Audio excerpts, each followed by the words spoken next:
Je voudrais aussi remercier très chaleureusement la Croix-Rouge française et en particulier Caroline Brandao et son équipe pour l'initiative de ce débat extrêmement important pour la protection des civils et pour l'avenir de l'humanité.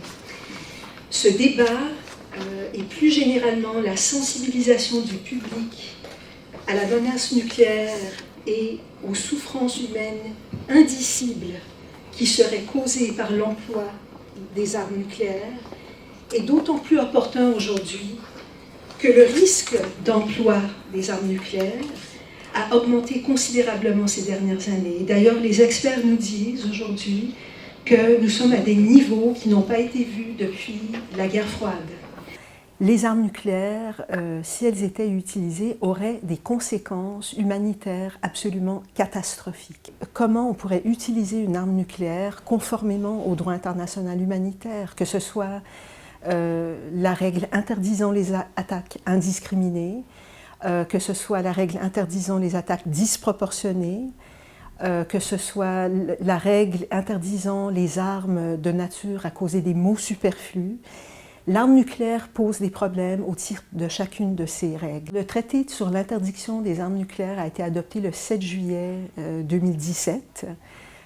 C'est un traité qui interdit de manière complète l'arme nucléaire. Donc elle interdit l'usage, la possession, le développement et ainsi de suite de l'arme nucléaire. C'est un traité absolument historique parce que c'est la première fois que les États interdisent explicitement cette arme. On savait que les armes chimiques, les armes biologiques sont deux armes de destruction massive qui sont expressément interdites par le droit international. Et aujourd'hui, enfin, 72 ans après l'usage des armes nucléaires à Hiroshima et Nagasaki, 72 ans après l'appel du CICR pour interdire cette arme, 72 ans après la toute première résolution des Nations Unies qui a engagé les États à effectuer le désarmement nucléaire, et bien enfin on a un traité l'interdisant.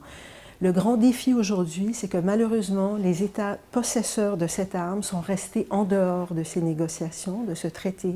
Nous les appelons à rallier le traité, nous les appelons à mettre en œuvre leurs engagements et leurs obligations en vertu notamment du traité de non-prolifération qui exige des États possesseurs d'armes nucléaires qui prennent des mesures effectives, de bonne foi, pour négocier le désarmement nucléaire.